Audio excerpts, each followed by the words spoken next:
Our genes do not determine the outcome of our health, our habits do. Every human being has a unique genetic profile, meaning that your DNA is as unique as your thumbprint.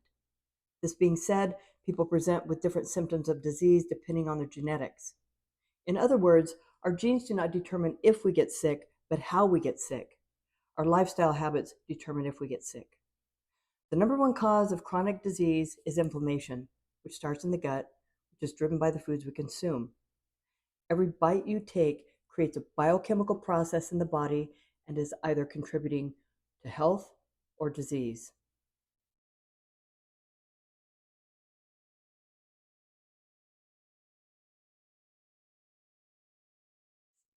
The body is a dynamic organism and does not remain stagnant or the same. Everything we expose ourselves to is changing our genetic expression minute by minute. The quality of our mood, stress level, movement, exposure to sunlight, food and water, fasting, sleep, mindset, socialization, all are affecting your genetic expression continuously. However, one bad day isn't going to cause disease. Disease is the result of an insult over time, which causes certain genes to downregulate. When the gene downregulates, it begins to produce bad proteins, which ultimately leads to disease. Remember, the body is structurally made up of proteins, and if these proteins are not contributing to a healthy structure, they're contributing to a disease structure. The disease expressed will be determined by your genes. In medicine, we like to take the collection of symptoms and sum it up into a diagnosis. This is our way of qualifying a patient and labeling their condition. We can take two random individuals with the exact same poor diet and lifestyle habits, and they will present with completely different symptoms. So why is this?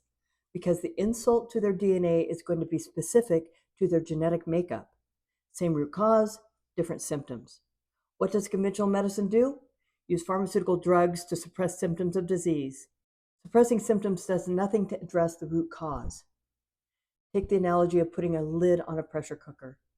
The pressure must go somewhere, so when suppressing symptoms A, B, and C, for example, the patient will begin to present with additional symptoms, thus more and more diagnoses. In conventional medicine, the patient will be sent to multiple specialists who place the patient on more and more pharmaceutical drugs, making the patient more and more toxic, leading to more and more symptoms of disease. Many of my patients come to me presenting with this very scenario. The problem is not individual symptoms or diagnosis, but the cause of the symptoms. What is the root cause of disease? 99% of disease is driven by inflammation and is metabolic in nature. There are a handful of rare genetic disorders that a person can potentially be born with, but we see these present shortly after birth. That being said, it is our environment, including the foods that we eat, that is responsible for the outcome of most illness. Where does inflammation begin? In the gut. The gut microbiome plays a major role in our health outcome.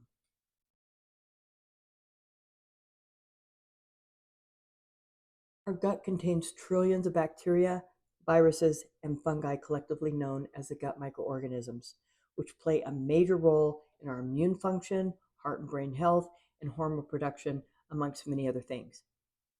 There are more microbes in the gut than cells in the human body. Think about that. The purpose of these microorganisms is to work in favor of our existence. In other words, they exist to ensure our survival.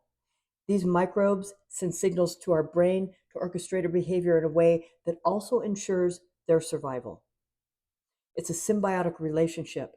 These organisms are also very adaptable and will adjust to the foods we consume. Until about 120 years ago, this was not a problem, as the foods we consume were not the chemically processed toxic products that we consume today. Being adaptive, these organisms will increase or decrease in number depending on their exposure to certain chemicals, toxins, and nutrients. When the diet becomes toxic, the organisms that thrive in the gut orchestrate inflammation, dysfunction, and ultimately disease.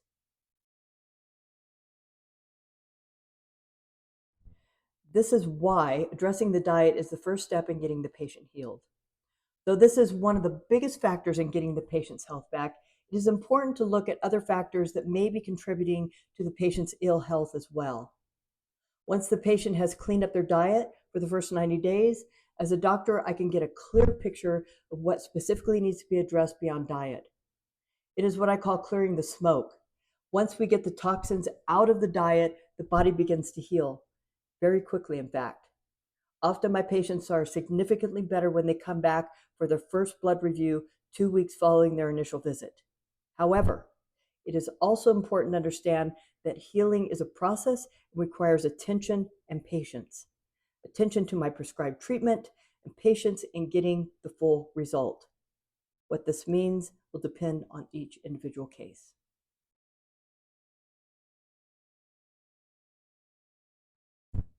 The presence of symptoms of disease is our first clue that the gut is inflamed. From here, we can measure biomarkers in a number of ways. Blood work is always a good place to begin. We can check inflammatory markers such as a CRP, ESR, cytokines, or interleukins, and autoimmune antibodies, just to name a few. We can also do a stool analysis to check for dysbiosis. Dysbiosis is the imbalance of the gut microbiome in favor of disease. The tests we run are very specific and give us definitive information in order to fine-tune treatment protocols. As a result, we can rebalance the gut and bring the patient back into a state of health. We check for inflammation, then figure out specifically why the patient is inflamed.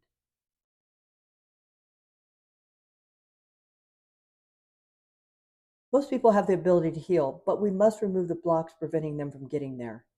Patients need guidance in how to properly eat for their individual genetics. This is where genetic testing can be very useful. By testing the genes, we can properly address deficiencies and avoidances. What this means is that we can be very specific with treatment and get the patient into a state of health faster.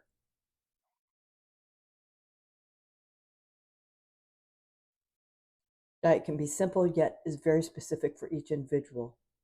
There is a spectrum of an appropriate human diet, and this is why we offer genetic testing to help give us information about what foods may or may not be indicated for each individual, as well as enzyme deficiencies that may be present. By definitively measuring these factors, we can move the patient into a state of perfect health. 1/3 of our DNA codes for enzymes. Vitamins and minerals are what are called coenzymes, also known as helpers.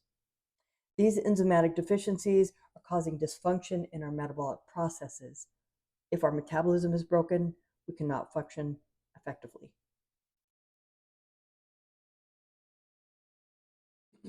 The genetic test we do is not like 23andMe, which actually gives very little information about our DNA. What we're looking for is information that is clinically significant and will drive treatment in a way that brings the patient into a state of perfect homeostasis. One question I've been asked by patients first starting treatment is, what happens if I go back to eating my previous diet? My response, you will start having symptoms of disease again. The foods you've been eating were never meant for human consumption. All processed foods can be summed up into 3 ingredients: refined grains, seed oils, and sugar.